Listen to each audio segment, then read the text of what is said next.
بسم اللہ الرحمن الرحیم۔ شہید مر کر بھی زندہ کیسے ہوتا ہے؟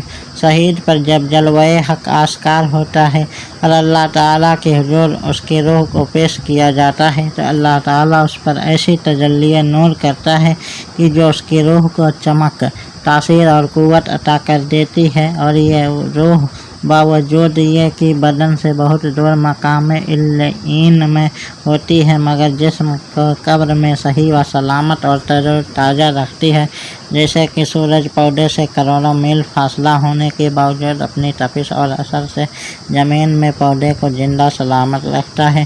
جب بندہ اللہ کے لیے مر جاتا ہے تو اپنی دیدار اور وصال اور رضا کے لیے اپنی جان کا نذرانہ پیش کرنے والے اس بندے کی روح کو وہ نور، چمک، تاثیر اور قوت عطا فرما دیتا ہے کہ کروڑوں سورج بھی اس کے سامنے خیش ہوتے ہیں۔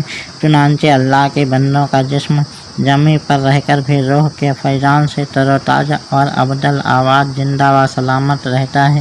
یہاں یہ بات بھی یاد رکھنے کی ہے کہ جس طرح سورج کو پودے کا روشنی پہنچانے کے لیے پودے کے اندر ہونا ضروری نہیں ہے بلکہ پودے کو تو صرف تپش اور روشنی کی ضرورت ہوتی ہے، سورج کی نہیں، کیونکہ اگر مصنوعی طریقے سے پودے کی ضروریات بالا پوری کر دی جائیں تو پودا نشو و نما و ارتقاء میں سورج کا محتاج نہیں رہتا۔ اسی طرح روح جسم کے اندر رہے یا باہر برابر ہے، کیونکہ جسم کو بھی روح کی ضرورت نہیں بلکہ اس اثر کی ضرورت ہے جس سے جسم سلامت اور تر و تازہ رہے۔ چنانچہ اگر روح باہر رہ کر بھی اتنی طاقتور ہے کہ اپنے فیض کا اثر جسم کو پہنچا سکتی ہے تو جسم جس طرح زندگی میں صحیح اور سلامت تھا اسی طرح مرنے کے بعد بھی صحیح سلامت ہوگا۔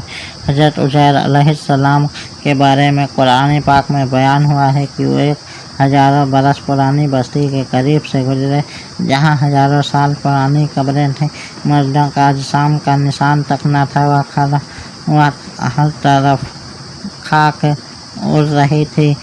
یہ دیکھ کر انہیں خیال ہوا کہ اللہ ایسی بے نشان ہستیوں اور بستیوں کو قیامت کے دن کس طرح زندہ کرے۔ اللہ تعالیٰ نے ان پر 100 سال تک موت طاری کر دی۔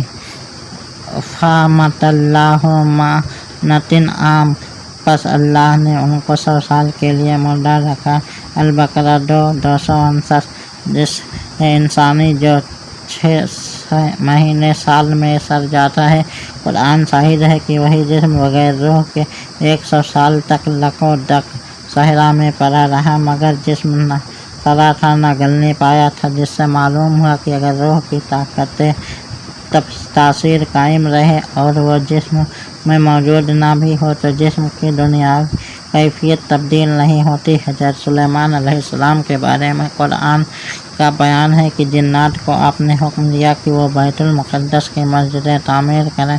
جنات حضرت سلیمان علیہ السلام کے حکم کے تابع تھے، بموجب حکم پتھر گارے اور اینٹوں سے مسجد کی تعمیر میں جٹ گئے۔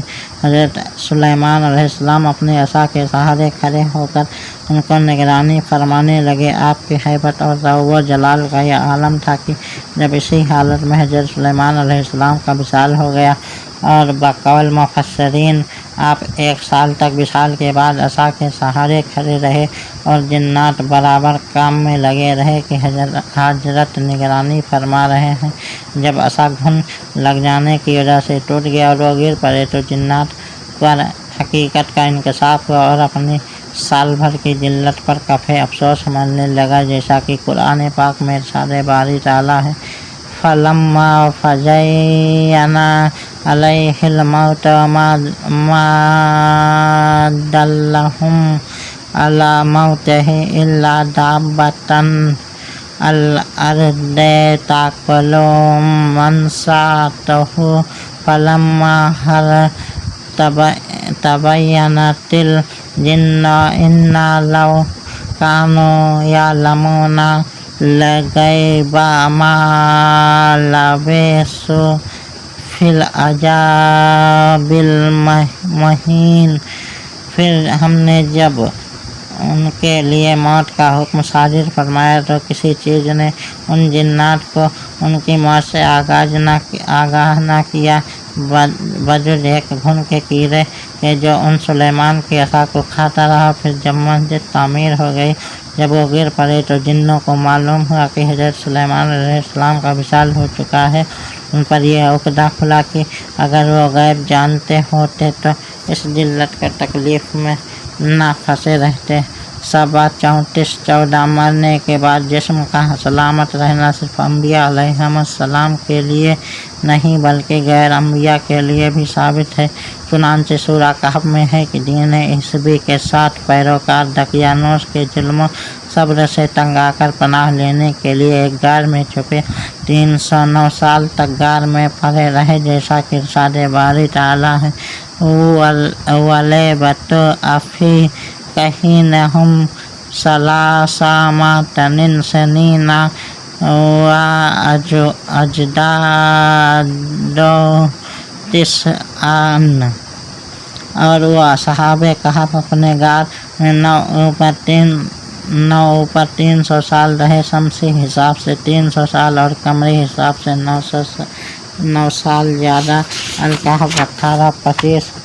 ایک کھلے غار میں اتنے طویل مدت تک رہنے کے باوجود ان کے جسم گلنے سڑنے نہ پائے۔ نہ صرف وہ بلکہ ان کے کتے کا جسم بھی سلامت رہا، جس سے سختی سے دھتکارے جانے کا باوجود ان کا ساتھ نہ چھوڑا تھا۔ قرآن حکیم میں اللہ تعالیٰ کا وعدہ ہے کہ جو ایک نیکی لے کر آتا ہے ہم اسے جیسی 10 نیکی عطا کرتے ہیں اور وہ 10 نیکیوں کا اجر پاتا ہے۔ من جاء بالحسنۃ فلہ عشر امثالہا۔ اور اللہ تعالیٰ کے دربار میں جو کوئی ایک نیکی لاتا ہے تو اس کے لیے اس کا 10 گنا ثواب ہے۔ الانعام 6:107۔ جب اللہ تعالیٰ کے ہاں یہ قاعدہ ہے کہ وہ ایک کے بدلے 10 عطا کرتا ہے تو اللہ کے لیے ایک زندگی قربان کرنے والا اللہ کی بارگاہ سے 10 زندگیاں کم نہیں پائے گا۔ یقیناً اللہ تعالیٰ ایسے شخص کو 10 گنا زندگی عطا کرتا ہے۔ اولیاء اللہ اور اللہ کے نیک بندوں کے جسم کا سلامت رہنا قرآن و احادیث کے علاوہ تاریخی شواہد سے بھی ثابت ہے۔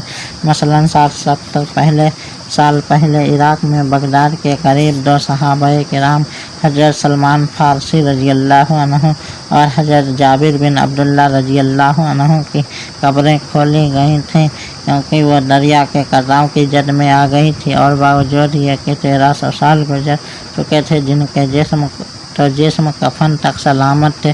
اس واقعے کو عالمی پریس نے کوریج دی۔ حکومت عراق نے 21 توپوں کی سلامی کے سرکاری اعزاز کے ساتھ انہیں دوبارہ دفنایا، اور اس واقعے کی بنا پر سینکڑوں غیر مسلموں نے اسلام کی حقانیت کو تسلیم کرتے ہوئے اسلام قبول کر لیا۔